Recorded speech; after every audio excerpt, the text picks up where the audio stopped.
Afternoon. Just a quick housekeeping item before we get into the crux of it all.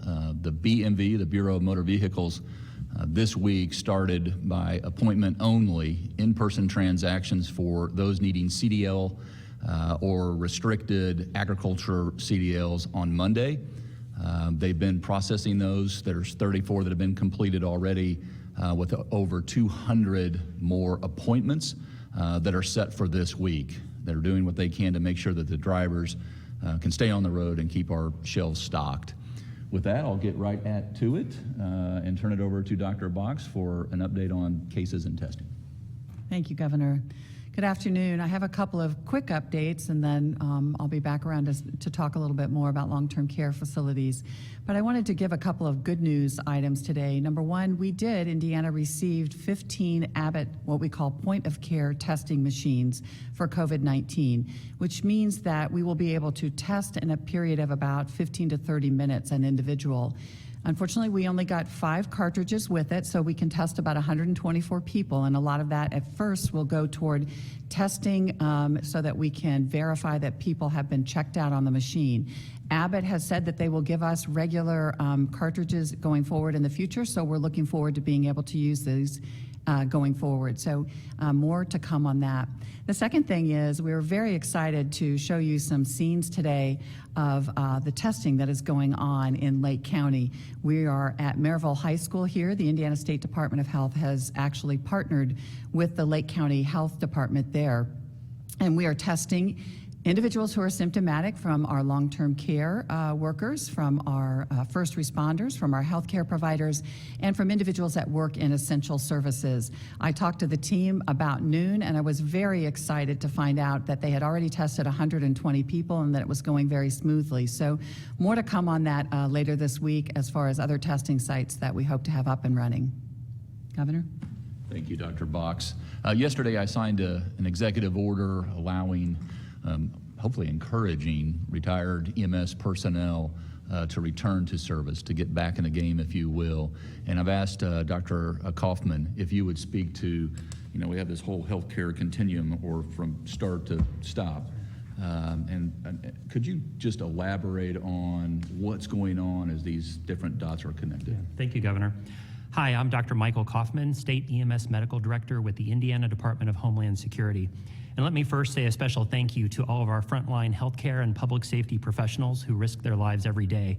You are making a big difference. You've heard me say before that EMS stands very firmly at the intersection of public safety, public health, and healthcare. This novel virus really presents a unique challenge to everyone in public safety who finds themselves caring for both symptomatic as well as asymptomatic individuals. While all of our public safety personnel and professionals are equally important during this time, our EMS providers play a pivotal role in responding to requests for assistance, triaging patients, providing emergency medical treatment and transport for ill persons.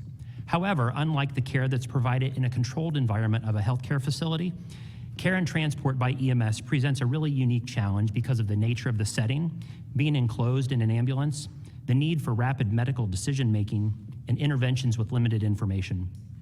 I want to assure everyone that our EMS system will be there for you when you have a medical emergency. Our main goal in response and planning is to keep the EMS system operational for day-to-day emergencies, while at the same time allocating and directing resources to also assure that COVID-19 patients can be cared for and transported to appropriate destinations. In recent days, you've heard a great deal about our healthcare system surge plan. At its core, that surge plan works to build additional capacity within the healthcare system until such a time that patients coming into the healthcare system equilibrates with patients exiting the healthcare system. EMS plays a pivotal role on both sides of that equation.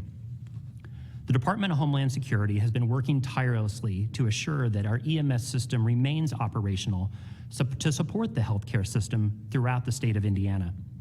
To date, our EMS division has waived more than 13 different rules in an attempt to help meet those system demands, and the governor's executive orders to date have also worked to help us achieve those goals. When and if you need to call 911, we continue to ask for public assistance by providing as much details as you can to your condition. Specifically, we're asking you to report information such as fever, cough, or other respiratory illness symptoms. Likewise, we ask you to meet first responders in an easy-to-access open space when your condition allows, or when outside conditions allow, to minimize exposure to first responders and to maximize air ventilation. Many EMS responders have implemented additional protocols to better delineate who needs treatment and transport to local emergency departments or other alternate destinations. Some patients will not need transport at all. EMS is going to make every attempt to get you to your hospital destination of choice, but as part of a regional surge response plan, active destination routing of ambulances by regional operations centers may direct you to an acute care hospital that can more appropriately care for your condition. We're aware that some EMS professionals, law enforcement, and public safety personnel in our fire departments have tested positive for the coronavirus. Their health and safety are of the greatest concern to the governor, Director Cox, and all of us at the Indiana Department of Homeland Security. To date, however, this has affected less than 1% of our public safety workforce. We are encouraged that through expanded testing with the Indiana State Department of Health, Eli Lilly, the Marion County Health Department, IU Health, and others, more public safety personnel are able to be appropriately tested and, when deemed healthy, can return to work in a timely manner. EMS and all public safety personnel are resilient and will press on until the job is done, no matter the effort needed.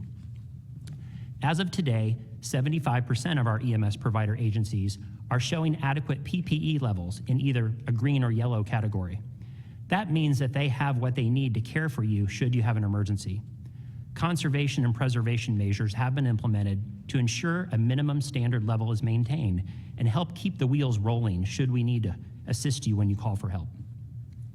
In order to better serve our healthcare system and keep patients moving to help achieve that equilibrium that I spoke of earlier, we have partnered with the Indiana National Guard to help move stable patients to step-down units, alternate care sites, or even discharge to home when the time allows. This partnership creates a network of additional transport assets spread across different preparedness districts in the state that can respond and assist in patient movement should our traditional EMS system become strained. You may see these National Guard assets, or FLAs, field litter ambulances, on our Indiana highways and roads over the next several days. Don't be alarmed. We're thankful for the Indiana National Guard and the assistance that they bring to this disaster response. These are just a few things that we have done to help keep Hoosiers safe during this time of uncertainty.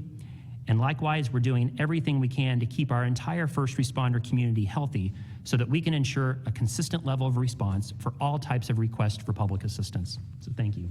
Thank you, Dr. Kaufman. I've also asked Dr. Siniak, or Dr. Dan, as many know him, to discuss our long care facilities and what's going on in the infection control world and our strike teams. But we'll first turn it back over to Dr. Bach so you can finish your opening report. Thank you, Governor. My comments are going to be very brief today, but I want to take a minute to emphasize the manner in which we have approached trying to protect our most vulnerable population here in the state of Indiana. That includes residents of our nursing homes, long-term care facilities, our residential facilities. Knowing that both the Indiana State Department of Health through regulation and the Family and Social Services Administration through the reimbursement for these facilities, that we are both very actively engaged with that. At the very beginning, Dr. Jen Sullivan and I decided to appoint one physician to oversee or be the executive director of our interaction, our communication, and our guidance that would go out to our long-term care and our residential facilities. That individual is Dr. Dan Rosiniak, and you'll be hearing from him in just a minute. He is the Chief Medical Officer at FSSA. But before I turn this over to Dan, I want to take a minute to share some data that our team has been able to extract with regards to our infections in our long-term care facilities and the deaths that have occurred. We know that Indiana has 735 nursing homes and standalone residential facilities with an estimated 65,000 Hoosiers that reside in these facilities. As of this morning, our strike teams have engaged with nearly 200 facilities and have tested nearly 600 people. And this includes residents of long-term care facilities, residential facilities, group homes, and correctional facilities. Of those tested, 191 came back positive, with nearly 170 of those being among our long-term care residents. More than a dozen positive cases have occurred in group homes with the rest being in correctional facilities. Unfortunately, as you know, we've already seen 31 deaths among residents of our 12 long-term care facilities. This represents 15% of the 203 deaths that have now occurred in our state. We know that there will be more cases, so today I will be issuing an order requiring that directors of long-term care facilities, residential facilities, jails, prisons, or any congregate setting must report to their local health department and to the Indiana State Department of Health within 24 hours if you have a known or suspected case of COVID-19 in your facility, if you have an individual who dies of COVID-19 or a suspected case of COVID-19, or an employee who tests positive for COVID-19. This includes your employees, and that's very important. We provided a checklist very early on to all of our facilities, emphasizing the importance of not only reporting this to your local and to your state public health officials, but making sure that your residents and their families were notified about the positive cases or deaths that occurred. I've also had significant concerns about local decisions that are being made to try to prohibit the transfer of patients regardless of their COVID-19 infection. Our goal at the State Department of Health and at the state level is to work with, in collaboration and partnership, all of our local communities, all of our local long-term care facilities, and our hospital systems and medical providers in these communities so that we make sure that this most vulnerable population gets the best possible care in the best possible location. And now it's my pleasure to introduce Dr. Dan. Hi, thank you, Dr. Box. Before I talk about the steps that we've taken to protect Hoosiers in long-term care facilities, I want to first discuss a little bit about how these outbreaks occur. If you think about it, the very nature of the facilities we're talking about is to provide a close-knit community, a place where someone who might need help with daily activities or managing their medical condition can receive that care and support, and also can socialize with others in the facility. In many ways, these become extended families to these individuals. But it also means that within these facilities, Hoosiers, who are the most vulnerable to this virus, are congregated together. Now, the best way to keep COVID out of a long-term care facility was to initially severely restrict those who potentially had the illness from entering. And this is why on March 13th, CMS recommended and we endorsed that no visitors should come into the facilities, that they should not have communal dining or communal activities, and that all of these facilities should screen everyone who entered for signs and symptoms of COVID-19. It also included restricting any worker who had symptoms or a worker who had direct contact with somebody who was known to have COVID-19. As this pandemic has progressed, however, we have learned that there is an increased likelihood of asymptomatic spread within the community. This is why, in addition to providing guidance to facilities on infection control practices since the beginning of the epidemic, on March 17th, Dr. Box also provided guidance on how to protect the workers. This disease creates the potential for a perfect storm in a long-term care facility. Large groups of vulnerable people living together and a highly transmissible virus that may not cause symptoms in those who care for them. Now, we have put together a comprehensive preparedness plan, and early on, we reached out to every facility, and by the end of the week of March 27th, had hand-delivered this guidance to all of our nursing homes and freestanding long-term care sites. This plan outlines in detail the steps that these facilities can take to try to prevent COVID-19 and to manage it when it occurs. The state also obtained federal waivers early on, and we did so to encourage and to empower long-term care facilities to act swiftly in pursuing resident and healthcare worker protections. We've worked with our long-term partners to temporarily waive numerous regulations. Now, in addition to trying to stop outbreaks from starting, we also knew that we would need a way to quickly slow these when they began. And this is where our strike teams come in. What started in 2017 as a way to slow hepatitis outbreaks was quickly adopted to respond to COVID-19. Now, you've previously heard Dr. Box talk about our strike teams, but I realize you may not know what they are and what they do. From the very beginning, this has been an agency-wide initiative. The strike team involves multiple divisions in the health department. Divisions like the lead, immunizations, environmental health, food protection, and the Division of Nutrition and Physical Activities. Each strike team consists of a coordinator, a nurse surveyor, an infection control expert, and an epidemiologist. And when we hear about a facility where either a resident or a provider is thought to have symptoms, the strike team is activated. These teams go in waves. The first wave is to go into the facility and to test all the residents and staff that are thought to be ill. We will also drop off needed PPE and do an initial assessment of the readiness for implementing the facility's COVID-19 plan. To ensure that the tests that we do are available as soon as possible, we have our own State Department of Health lab dedicated to running them, and this allows us to get the results back in 12 to 24 hours. The second wave will begin if positive cases are confirmed. First, we call the facility to let them know the results. Then we have our nurse surveyors assess, often in person, the plan the facility has put in place.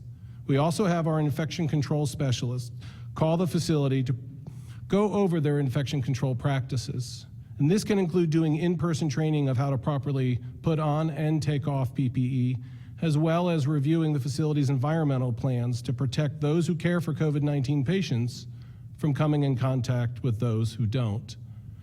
Now, to help with this, we have partnered with a local company, Probari. This is a team comprised of a geriatric physician and nurses working closely with us to do additional follow-up education and training. The third wave occurs if additional cases are identified in a new area of the facility. And in those facilities where there are multiple deaths, we will often go back numerous times to assist them in mitigating the spread of COVID-19. As Dr. Box mentioned, since we began our strike teams on March 17th, we've made nearly 200 visits and tested more than 600 residents and staff. We have rapidly expanded to having 11 teams covering the entire state and are adding more teams. We have a team now in every one of our 10 preparedness districts and an additional team that can be called upon for all the unplanned requests that inevitably occur during the day. While early on, we were limiting testing to just those residents and staff with symptoms, we are, as we increase our capacity, working on plans to test other residents who may, because of their proximity to another resident who has COVID-19 or a caregiver, to be able to test them as well. This would get us to where we would have a better idea of those who might be asymptomatic and who live in proximity to those who are symptomatic. If there's one thing I think we've learned through this pandemic, it's that addressing COVID-19 requires partnerships. And this is why we work closely with both the long-term care providers and the hospitals to make sure that transitions between them are done in a way that addresses the patient's needs and the ability of both facilities to safely care for them. As the state approaches the coming surge, it may also be necessary to expand the capacity of our nursing homes and skilled facilities to care for patients coming out of the hospital with COVID-19. This is why we are working with the long-term care facilities to implement the federal recommendations to establish COVID-19 dedicated facilities. This would allow a long-term care facility in collaboration with the health department and local hospitals to be a location to care for people with COVID-19 who no longer require acute hospital care but are not well enough to go back home or to a previous long-term care facility. Now, these are just some of what we have done. There is still more that we have to do. And as we learn more about how this virus changes, we will have to be nimble and change how we respond to it. What we will not change, however, is our commitment to doing whatever we can to protect those who live and work in the long-term care facilities, because they are our parents, our siblings, neighbors, sons, daughters, and friends. They are a family, and we'll do everything we can to help family. Thank you. Thank you, Dr. Dan. And let me just say on behalf of every single frontline healthcare worker in the state of Indiana and really on behalf of their families who are not seeing a lot of them lately, let me just say thank you to everyone that is practicing good physical distancing procedures and practices over these last few weeks and remaining hunkered down, only tending to what is essential in life right now. It's helping us keep people safe. And it's helping us keep people that you know and love and people that you don't safe. We know a little bit about basketball here in the state of Indiana, and I would say we're in the first quarter, just in the first quarter of this game. And we are well conducted. We have a great team spread out across the whole state of Indiana. We each know our roles and we each have a role. So you cannot let up, obviously, before we get through this and on the other side. We got to be just as intense about our practices today and tomorrow and next week. And it's going to make a difference. I know I sound like a skipping record at times, but I am not crying wolf. This is, we see the numbers, you hear the numbers, we report, we're very transparent about the lay of the land. We watch what's happening to our east and to our west.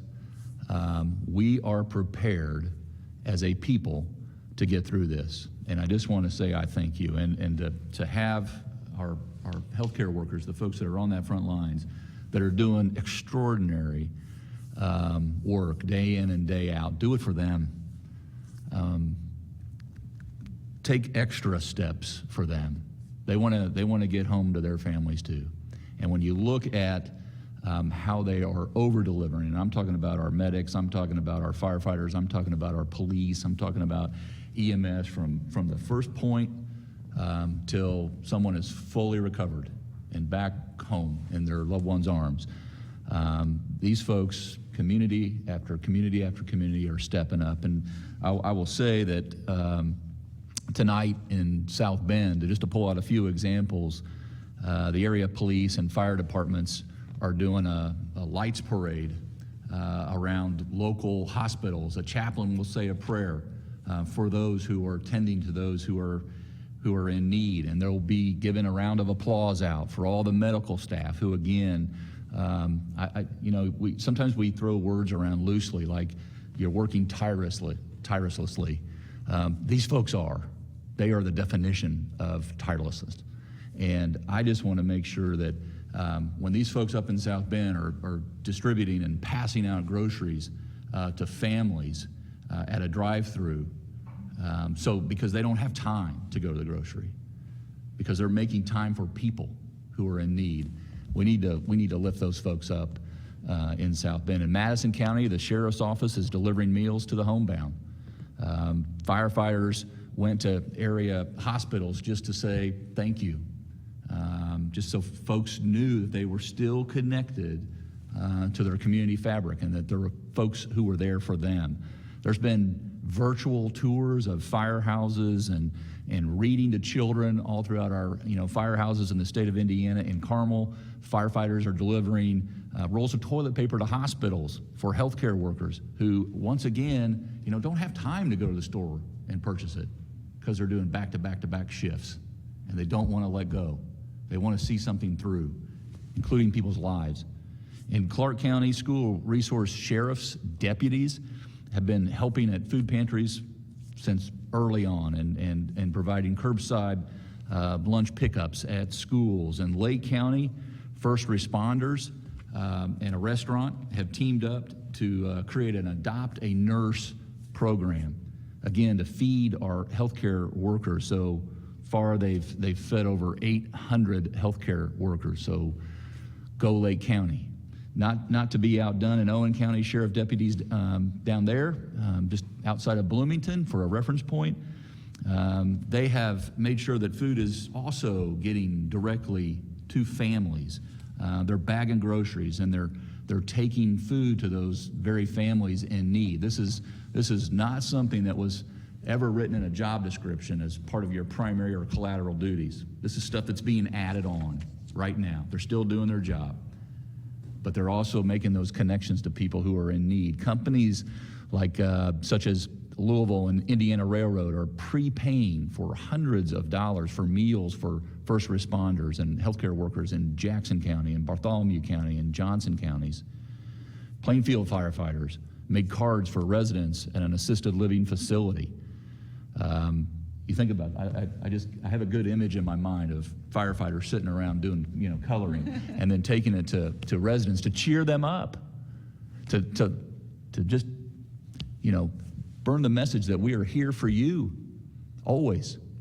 In Center Grove, Express Restorations, today, they brought a mobile sanitizing trailer to the White River Township Fire Department so that they could sanitize their gear and inside their ambulances.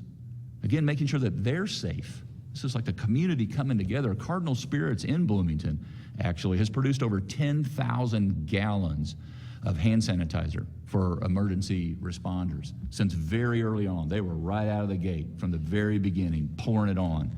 They've been doing it for around the state for those who are in need, for this critical, practicing good hygiene. And I'll just end with, because our program went a little longer, so Rachel will jump right into the questions so we can play a little catch-up, speaking of in basketball analogies. But from Captain John Melling of the Fishers Fire Department, I'm going to quote him. He said, "For all the madness this pandemic has wrought, it has also brought out a deeper humanity and empathy than the likes most have seen in their lifetime. It is an honor serving a community such as Fishers in a state which not only touts Hoosier hospitality, but also lives it." And I don't think it could be better said than Captain John. So with that, we'll go right to the questions. Whitney Downard, CNHI. Good afternoon, Whitney. Good afternoon. My question is actually going to be for, and I apologize for this mispronunciation. Dr. Dan. Yeah. In Davies County, a private nursing home operator did try to dedicate a specific facility to COVID-19 patients, but received pushback from county health officials and an injunction. What's the role of the state when it comes to coordinating care like this, especially when two parties are disagreeing about how to go about providing that care? Yeah, that's a good question. We right now are getting ready to release some guidance for long-term care facilities and how they would go about becoming a dedicated unit. And within that is really the key for communication and partnership. I think for this to work best, you need to have the long-term care facility that's partnered with the local hospital and with the health department. That way, the hospital knows if there's going to be a facility that has dedicated COVID-19 and whether they have the capacity to manage folks who are ill. And in return, that hospital will know where to send folks who are no longer requiring care, but still might be under transmission-based precautions. So our role really right now has been, can we create the guidance and can we create the outline for how it ought to be done and for what the best practices are? Elizabeth, PBS Michiana. Hello, Elizabeth. Good afternoon. Hello, Governor. Some volunteers in South Bend arrived for their regular food pantry delivery duties today and learned that their services were no longer needed because the National Guard had taken over these responsibilities. The volunteer I spoke to was very pleased to see the Guard soldiers providing this service to the community, but was concerned that they were not wearing masks or gloves when he saw them. What is being done to protect Guard members from exposure to the virus? Great question, and the General is on deck. Hi, I'm Brigadier General Dale Isles, the Adjutant General for the Indiana National Guard. And to your question about protective equipment for the National Guard soldiers, we just received guidance from the Secretary of Defense that we were to start masking. Before that, we were trying to maintain physical distance in accordance with the CDC regulation. So what we're doing now is we are getting masks from the local economy as well as fabricating masks on our own in order to outfit our soldiers with the masks. There is absolutely a need for volunteers to help, and I will certainly look into any volunteer that was turned away at that site, because that is absolutely what we don't want to do. We encourage volunteerism, and we certainly support that in our endeavor at each food pantry. Thank you, General. There is a need, and we want our Hoosiers to continue to pour it on. We got to. We're not stalling here or running in four corners. We are pouring it on. Brandon Smith, Indiana Public Broadcasting. Good afternoon, Brandon. Afternoon, Governor. How are you? Fantastic. Thank you. This is for Dr. Box. Correct me if I'm wrong, but the other day you said that Indiana has actually tested fewer people per 100,000 residents than all of our neighboring states. So I wanted to ask, one, why are we trailing our neighboring states in testing? And two, do you ever see a point that Indiana will get to where anyone who wants a test can get one? I think those are good questions. I think that we've been, we have struggled with resources to be able to do enough tests. Now we have the capacity to do more testing, and I think I showed that the other day pretty clearly. We can run about 3,700 tests per day. So we're really trying to remove any restrictions for people as far as testing anybody who's symptomatic. We're also trying to make sure that we get out and test in some communities where we know that there is a higher risk just based on looking at our numbers. Like in our southwestern and southeastern part of the state up in the Lake County area, so that we can make sure, just like here in Marion County, and we're having drive-through testing, that we can identify further symptomatic individuals that are positive for COVID-19. Steve, KPC Media. Hello, Steve. Good afternoon, Governor. Good afternoon. Let me try to cram in two quick ones. First one for you, Governor. One thing that's been circulating a lot on social media that we've seen is this New York Times map that showed where people are or aren't traveling less, and Indiana appeared to have some pretty good marks. So I wanted to get your reaction to just how people have been adapting to the stay at home, and just your opinion of the job that they've done. And then quickly for Dr. Box, I know every case is different, but I wanted to know, is there kind of a typical recovery time if somebody is admitted to a hospital with COVID-19? Do we have like a 7 or 10 days or kind of an expected time window that it would take for somebody, assuming that things go well, to get better and then be discharged? You want to go first, and then I'll Sure. go.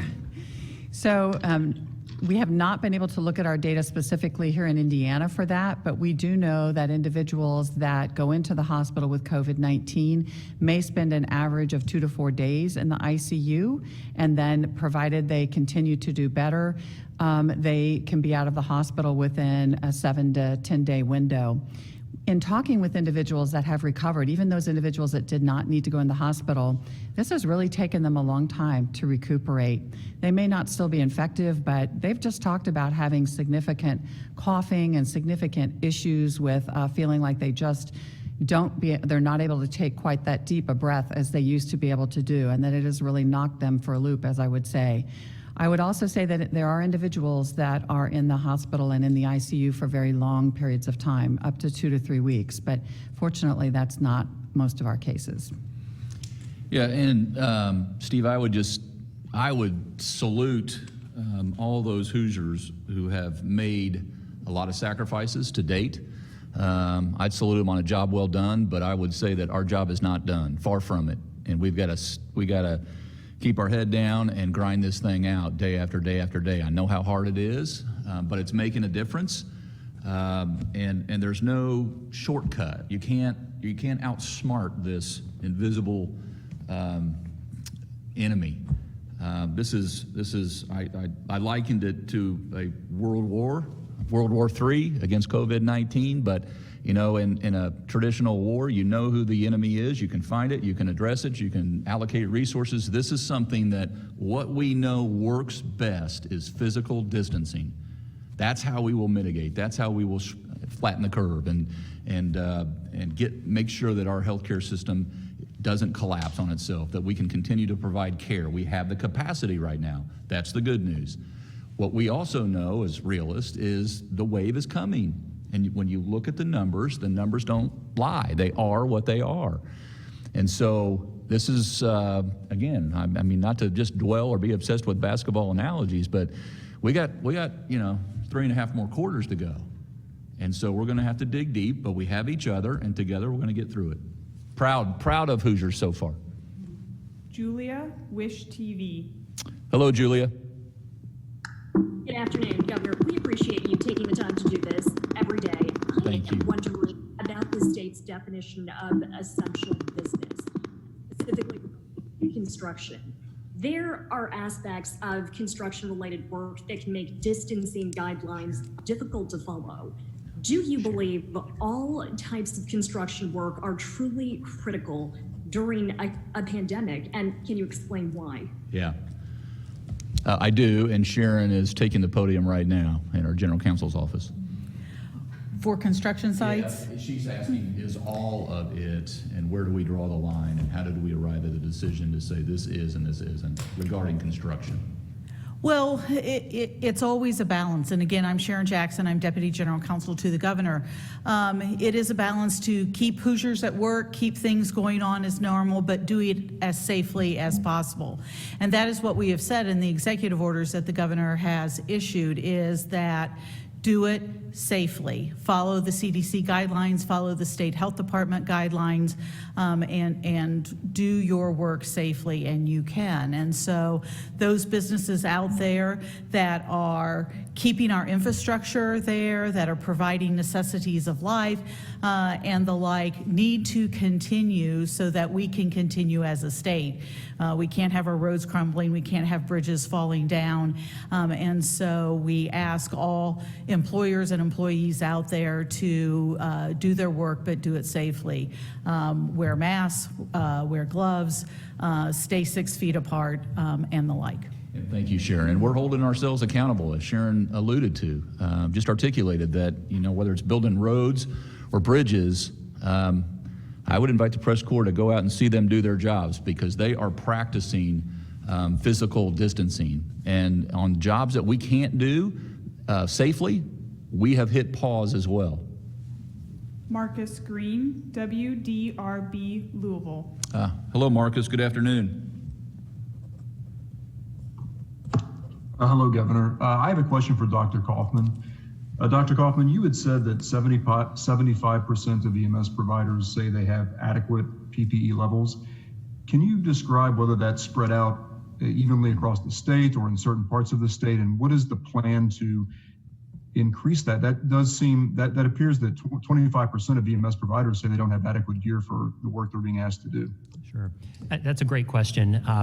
Even those 25% who are listing themselves in the red category still have adequate PPE to provide patient care should a call come tomorrow. Most of those EMS provider agencies have their normal ordering process that they can still go through, and they're still getting PPE. It's just at somewhat more of a delayed fashion. For those that are running critically low and at risk of having to shutter their operations or at least temporarily suspend them, working with Department of Homeland Security, we've been able to reach out to Department of Health and get them adequate PPE so that they can maintain operations and still respond when someone calls for help. Thank you, Lindsay Marcus. Erdody, the Indianapolis Business Journal. Good afternoon, Lindsay. Good afternoon, Governor. I was wondering, has any thought been given yet to antibody testing, and is that something we're going to need as employees, eventually get back to work? Yeah, topic du jour. I think that's an excellent question. I think that the only way we're going to really know how many people in the state of Indiana were infected, because we were somewhat limited, as you know, on the ability to test individuals, is going to be able to test those antibodies, test those IgG antibodies in an after type effect. So I know that testing is already up and running in some places. I think that there will be more of that widespread and available in the coming months. It really doesn't help us right now for the acute illness. It doesn't really give us any good information. But in the long run, to know what individuals going forward have some immunity and can potentially work without fear or concerns with EMS or in our hospital or our long-term care facilities, that will be very valuable.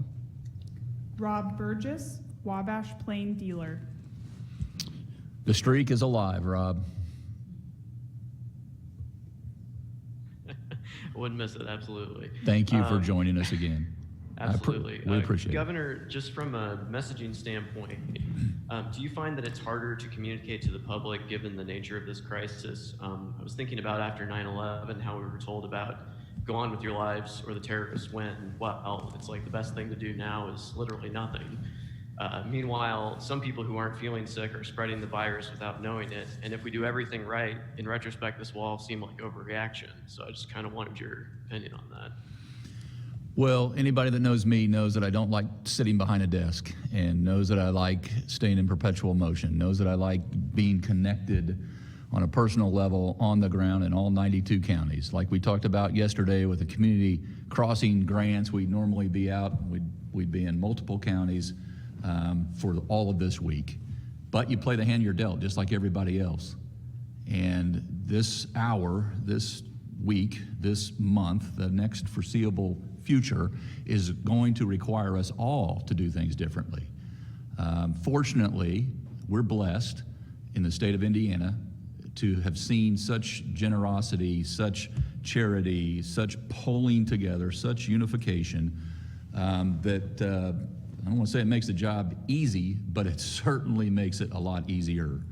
And it's because thousands of people, you're going to hear more about this on Friday, so I don't want to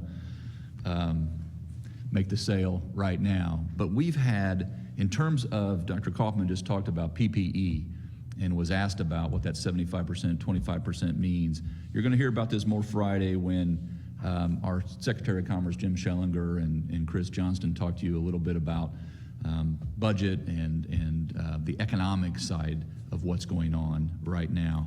But we have had about 278,000 pieces of PPE donated to our effort. And we've made purchases as well. So we've created during the storm, pipelines, our own strategic state stockpile. And so with any blip or interruption or annoyance of not being able to get out the message in ways that were of yesterday, I'm fine with that and feel good as long as folks are staying connected however they are, whether it's through radio or TV or newspaper, print. We have to make sure from a local, state, and federal level that this continues to be a joint effort. And that's why I think that we're going to get through this maybe quicker than some, and why it's going to be so important on the other side. Just like in 2008, 2009, when we went through a recession, we got through that we carried on the plan of the day in a smart fashion. And because of that fact, we were first out, and we became a very attractive date, so to speak. And good times followed. The same is upon us right now, and we've never had a better team assembled. Next. Cameron Riddle, WRTV. Hello, Cameron. Good afternoon. Hi, good afternoon, everybody. Just a quick question for Dr. Box. I think last week you said we would start seeing numbers sent out twice a day or more than once a day. When is that going to start? Numbers sent out twice a day for what?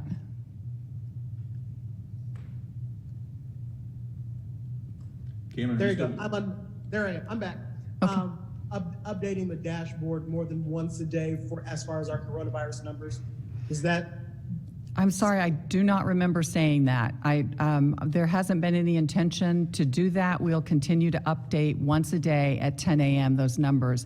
I do have more data that will be coming out later this week with regards to race and ethnicity, and we are gathering more data about individuals that have come into the hospital and then been released, and so basically have been getting better, and individuals that do get sicker in the hospital, but that's to come. I'm sorry if I misled you on that. Yeah, and we'll continue to have more data as we're able to share it as time goes by, and we have a more global picture and not singular focused on an individual. We'll be able to provide more and more information. Jeff Smith, WLFI. Yep. Hello, Jeff. Good afternoon again, Governor. Thank you for taking my question. I'm wondering if there's any consideration being taken at the state level regarding providing hazard pay for healthcare workers. If so, what that would look like, what healthcare workers would be included in that potentially. Yeah, you. more to follow. We're tracking very closely what's being discussed in Washington, D.C. in the congressional packages that are coming through. I know that's being bantered around. I have always said I'm not going to take anything off the table at this early juncture, but we are very appreciative of what's happening in Washington, D.C. right now, and we are postured to put those resources to work as soon as they get here. I was on the phone with Secretary Mnuchin earlier this week, and one target date is April 24th for us to have some funding that's coming into place. We're very appreciative of the SBA loans that are already making their way into some of our banks, and so our small businesses can keep hired or rehire their employees. Again, you'll hear more about this Friday, but this is very important for Indiana, for our small businesses to continue to employ their workers right now. So when we do come out of this, their experienced team is already in place, on the ground, not waiting. We're going to need people to be at work as this pent-up appetite to do business again starts to roll out. And so in terms of payroll, in terms of business loans, in terms of unemployment benefits, we're laser focused on all of this and working with our congressional delegation right now. Abdul Hakim Shabazz, Indy Politics. Good afternoon, Abdul. Good afternoon, Governor. Nice to be back. Had to sit out you guys yesterday, so it was painful, believe you me. But no, good to have you all here. Governor, this is for you and Dr. Box. Okay. Two things. When you look at what Indiana Hoosiers have done so far, the state in place, as Google has shown, also some of the other national data, it looks like maybe fewer than 900 deaths to COVID according to the IMHE when this is all done, extra hospital beds. Do you see with, like you said, it is sort of the first quarter. Yeah. Based on these sort of early numbers, do you see the state maybe have to take any sort of extreme, extraordinary measures down the road, like shutting down entire cities, communities? That's number one. And number two, I'm hearing stories in the African American community about people concerned about wearing masks, that they may try to go into a store, and with things such as racial profiling and other, unfortunately, stereotypical behavior, they're worried about getting stopped or pulled over and not being able to participate in our economy simply because they are African American and wearing a mask. We're all Hoosiers here. I have zero tolerance for that. There'll be no profiling on my watch. Secondly, and you might want to speak about where we are, but we look at a lot of numbers, Abdul. Obviously, I look at the doctor will correct me, but I look at the whole continuum, the whole process of who's going into the hospital, why they're going, where they are when they're in the hospital, and when they leave the hospital, and where they go from there. And that's how the global picture that I'm looking about. Of course, we're getting very granular, and we're looking at the trends and tracking. But I don't foresee right now, and the way we avoid those extreme measures that you gave a couple examples, there are others out there, but I said this yesterday when you were taking a break, Abdul, but the way we avoid those extreme measures or practices is by doing what we're doing right now. Physical distancing, good hygiene, et cetera. What Sharon just mentioned, those practices. That's how I hope we never get to multiple field hospitals. We will if we need to. But as long as we're doing everything we have control of, hopefully we avoid all those extreme measures. We'll have the courage to go there if we need to, but we don't need to right now. Right. I know Dr. Kaufman shows me on a regular basis what it looks like with regards to our EMS runs, and although we have seen them gradually rising, they are still continuing to plateau, right, Michael? Yeah, that's correct, Dr. Box. People are listening, and they're doing the right thing. There are far fewer traumas and car crashes and day-to-day emergencies than we've seen before. Our EMS volume has gone down, but maintained fairly constant at this point in time, as I would say our volume in our local emergency departments has as well.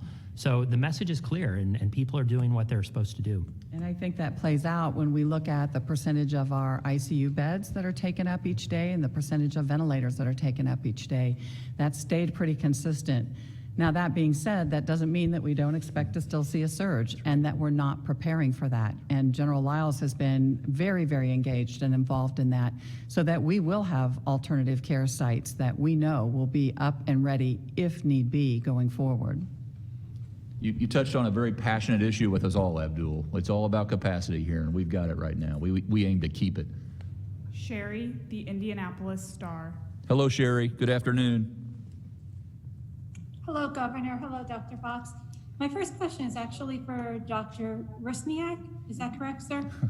Thank you. So my question, I have a question about nursing home staffing ratios, which are pretty low in our state compared to other states. I'm wondering how that impacts our nursing homes' abilities to do correct infection control. And I have a question for Dr. Box, just about how, as we learn more about potential asymptomatic individuals out there and how many of them there may be, as well as the potential for false negative tests, how does that shape your approach to handling this?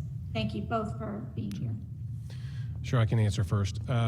Staffing in our long-term care facilities is, we know, challenging during this pandemic, similar to staffing in a hospital, because they're the frontline workers, because early on in this pandemic, we didn't know there was asymptomatic folks that were in the community.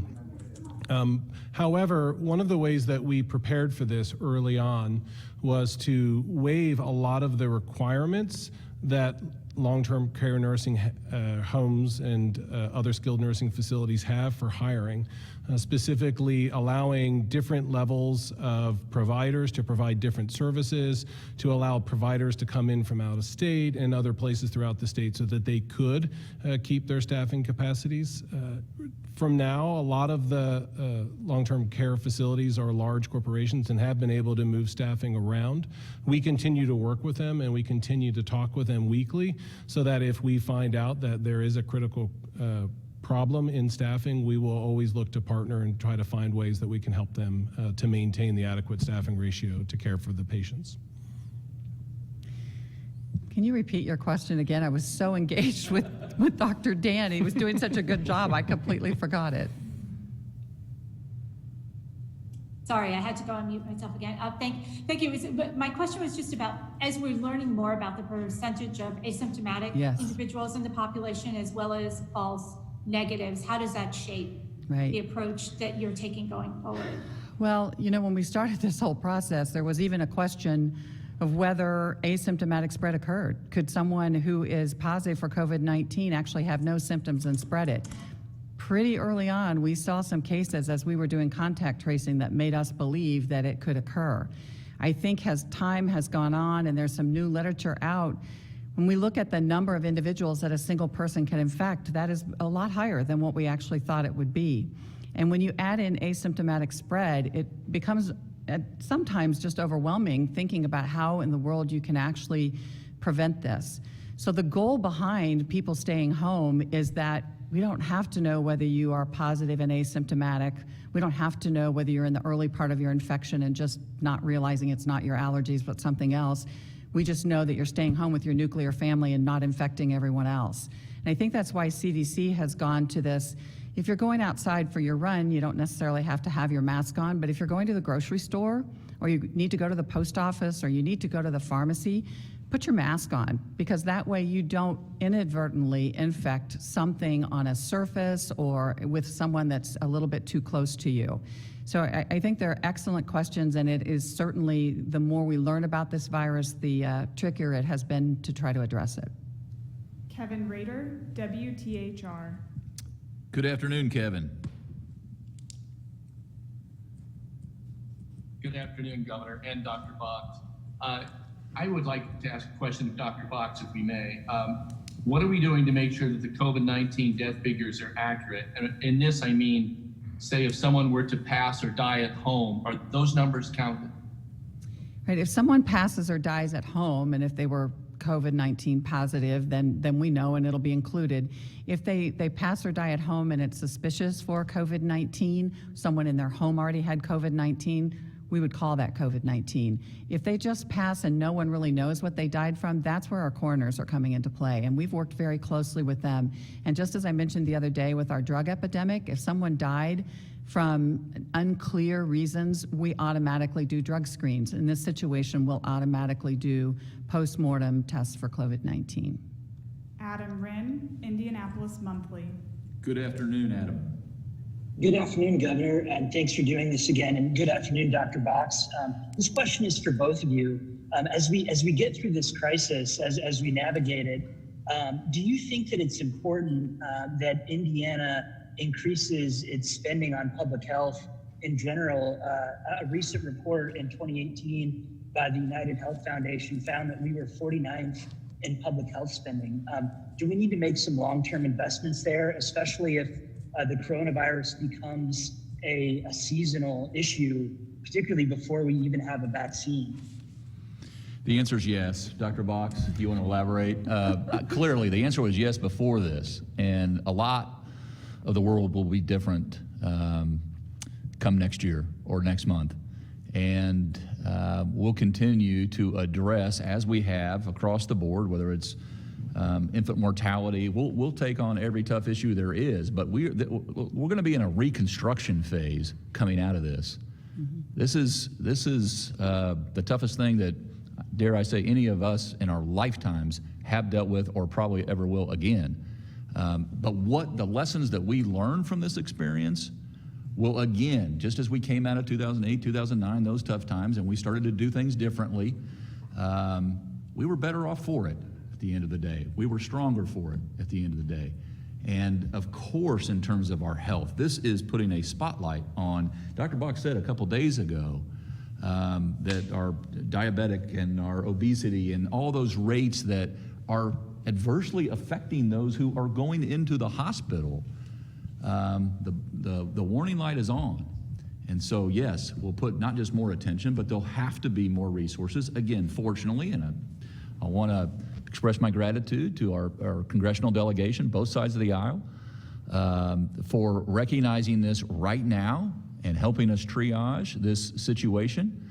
But we're all going to have to look at this differently and take different actions in the future.